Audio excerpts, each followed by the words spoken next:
بسم اللہ الرحمن الرحیم صلی اللہ علی حبیبہ محمد و آلہ و صحبہ وسلم۔ السلام علیکم۔ آپ کے پاس رزق کی تنگی ہے، کوئی وسائل نہ ہوں، رزق کی کمی آتی جا رہی ہو اور رزق میں بندشیں ہوں، کوئی راستہ نظر نہیں آ رہا ہو اور کچھ بھی سمجھ نہیں آ رہا ہو کہ اب آپ کیا کرو گے، تو آپ بالکل بھی پریشان نہ ہوں۔ اللہ تعالیٰ بڑے غفور الرحیم ہے، اللہ تعالیٰ رزق دینے والے ہیں، رازق ہے۔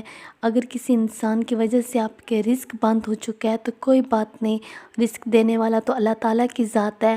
انسان چاہے جتنا بھی تکلیف دے گا، 1 دن دے گا، 2 دن دے گا، لیکن سب کچھ کرنے والا تو اللہ تعالیٰ کی ذات ہے۔ اللہ تعالیٰ کے خزانے وسیع ہیں اور اللہ تعالیٰ سب کو روزی اور رزق دینے والا ہے۔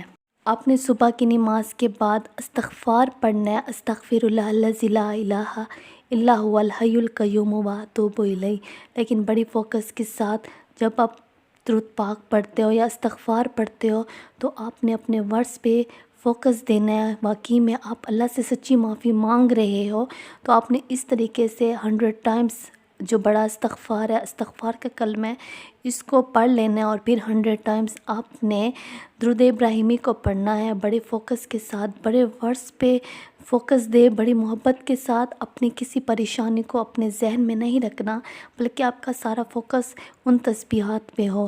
پھر اس کے بعد آپ نے عشاء کی نماز کے بعد جب آپ سب کاموں سے فارغ ہو جاؤ، خیر وضو نہ بھی ہو لیکن وضو کے بغیر بھی آپ یہ پڑھ سکتے ہیں۔ آپ نے پھر سے 100 ٹائمز پر جو بڑا استغفار ہے جو صبح کے نماز کے بعد آپ نے پڑھا تھا، سوتے وقت آپ نے پھر سیدھے سو جانا ہے، بالکل سیدھا سو جانا ہے جیسے مراقبے کی صورت میں، اور پھر آپ نے سوچنا ہے استغفار جو آپ نے 100 ٹائمز پڑھ رہے ہوگے، استغفر اللہ الذی لا الہ الا هو الحی القیوم واتوب الیہ، 100 ٹائمز آپ نے اس کو پڑھنا ہے۔ آپ نے بالکل سیدھا سو جانا ہے۔ آپ نے کہنا ہے کہ آسمان سے اللہ تعالیٰ کی رحمتیں کا نزول ہو رہا ہے، اللہ تعالیٰ کی برکات کا نزول ہو رہا ہے، بارش ہو رہی ہے جو مجھ سے ساری پریشانیاں، ساری ٹینشنیں، رزق کی بندشیں اور جو میں ساری رکاوٹیں ختم ہوتی جا رہی ہیں۔ اسی طریقے سے آپ نے 100 ٹائمز استغفار کو کمپلیٹ کرنا ہے۔ اس کے بعد آپ نے 100 ٹائمز درود ابراہیمی بھی پڑھنا ہے، وہ بھی اسی طریقے سے مراقبے کی صورت میں پڑھنا ہے کہ آسمان سے اللہ تعالیٰ کی رحمتوں کا نزول ہو رہا ہے۔ آپ حضرت محمد صلی اللہ علیہ وآلہ وسلم کی بارگاہ کے سامنے پڑے ہیں یا اس کے سامنے بیٹھے ہیں، یہی بس تصور آپ نے کرنا ہے اور اللہ کی رحمتوں کا نزول ہو رہا ہے حضرت محمد صلی اللہ علیہ وآلہ وسلم کی روضہ مبارک پہ، اور اس کی چھینٹیں آپ پہ آ رہے ہیں، اس کی برکات، اس کی رحمتیں آپ پر آ رہی ہیں۔ اسی طرح مراقبہ کرنا ہے آپ نے، اور آپ نے اپنی پریشانیوں کو نہیں سوچنا، آپ نے اپنی دنیا کے خیالوں سے خود کو بہت دور لے کر بیٹھنا ہے۔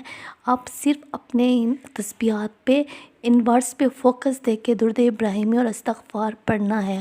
انشاءاللہ آپ کے لیے کوئی نہ کوئی راستہ، کوئی نہ کوئی وسیلہ رزق کا کھل جائے گا، بلکہ آپ کے لیے رزق کی بندشیں ہی ختم ہو جائیں گی، بلکہ آپ کے لیے اور بھی زندگی کے تمام مسائل اور تمام رکے ہوئے کام اس عمل کی وجہ سے کھل جائیں گے۔ آپ کی زندگیاں آسان ہو جائیں گی، آپ کے سارے معاملات حل ہو جائیں گے اور آپ کی ساری پریشانیاں ختم ہوتی جائیں گی۔ آپ کو ایک سکون سا محسوس ہوگا جب آپ درود ابراہیمی اور استغفار کو اس طریقے سے پڑھیں گی۔ آپ سارا دن ریلیکس ہوں گی کیونکہ آپ نے اپنی زندگی کے معاملات کو اپنے اللہ کے حوالے کیا ہوگا۔ اپنے پیارے محمد صلی اللہ علیہ وآلہ وسلم کی نظر کرم ہونے کی دیر ہے، آپ کی ساری زندگی کے معاملات ہی حل ہو جائیں گے۔ درود پاک کو جب آپ پڑھتے ہیں تو بڑے فوکس کے ساتھ، اور اس درود پاک میں اپنا کوئی مطلب، کوئی کام نہ رکھیے، بلکہ خالص اپنے پیارے محمد صلی اللہ علیہ وآلہ وسلم کی محبت میں پڑھیے۔ یقین جانے جب آپ اس طریقے سے درود پاک کو پڑھیں گے، جب آپ کا اپنا کوئی کام نہیں ہوگا، کوئی مطلب نہیں ہوگا، اور نہ ہی آپ نے دنیا کے خیالوں میں ڈوب کر درود پاک پڑھے ہوں گے، تو اس درود پاک کو اپنی زندگی میں اپنے فائدے آپ خود دیکھو گے۔ اس درود پاک کے میریکلز آپ کے ساتھ ضرور ہوں گے۔ آپ صرف اپنے اللہ پہ بلیو کیجئے، اپنے اللہ سے دوستی کیجئے۔ اللہ تعالیٰ کے خزانے بے پناہ وسیع ہیں، اللہ تعالیٰ اپنے پیارے بندوں کو آزماتا ہے۔ آپ درود ابراہیمی پڑھیں گے تو درود ابراہیمی کے بے پناہ فضائل، بے پناہ فضائل اور بے پناہ برکات ہیں، اور جب آپ پورے فوکس کے ساتھ اس درود پاک پہ یقین کریں گے نا تو یہ درود پاک زندگیوں کا رخ ہی تبدیل کر کے رکھ دیتا ہے۔ بڑے سے بڑے بند راستے، چاہے جتنی بھی بندشیں ہوں، اس درود پاک کی وجہ سے کھل جاتی ہیں۔ درود پاک پڑھتے وقت اپنے مقصد کو ذہن میں مت رکھیں، بلکہ خالص درود پاک پڑھیں، استغفار پڑھیں، پھر دن میں 2 دفعہ پڑھیں، چھپ کے پڑھیں، اپنے آنسوں اپنے اللہ کے سامنے گرائیں۔ انشاءاللہ آپ کو ضرور فائدہ ہوگا اور آپ کی زندگی میں ضرور میریکلز ہوں گے۔ اپنے اللہ پہ بلیو کیجئے، اپنا ایمان پکا کیجئے اور درود پاک کو اپنی زندگی میں شامل کر کے اپنی زندگی کا رخ ہی تبدیل کر دیں۔ اس دنیا میں بھی آپ کو سب کچھ ملے گا، جو آپ جس چیز کے آپ خواہشمند ہیں، آپ کی قبر بھی روشن کر دی جائے گی، اور آپ کو آخرت میں بھی آپ کی مرضی کی زندگی، آپ کو جنت میں سے نوازا جائے گا۔ جنت جیسی نعمتیں، جنت میں آپ کو گھر ملے گا، اور جس چیز کے خواہشمند ہیں اللہ تعالیٰ اس دنیا میں بھی آپ کو وہی عطا کرے گا، قبر میں بھی وہی عطا کرے گا، اور آخرت میں بھی وہی عطا کرے گا۔ اپنے اللہ پہ بلیو کرو، انشاءاللہ اللہ تعالیٰ کے خزانے وسیع ہیں۔ صلی اللہ علی حبیبہ محمد و آلہ و صحبہ وسلم۔ السلام علیکم۔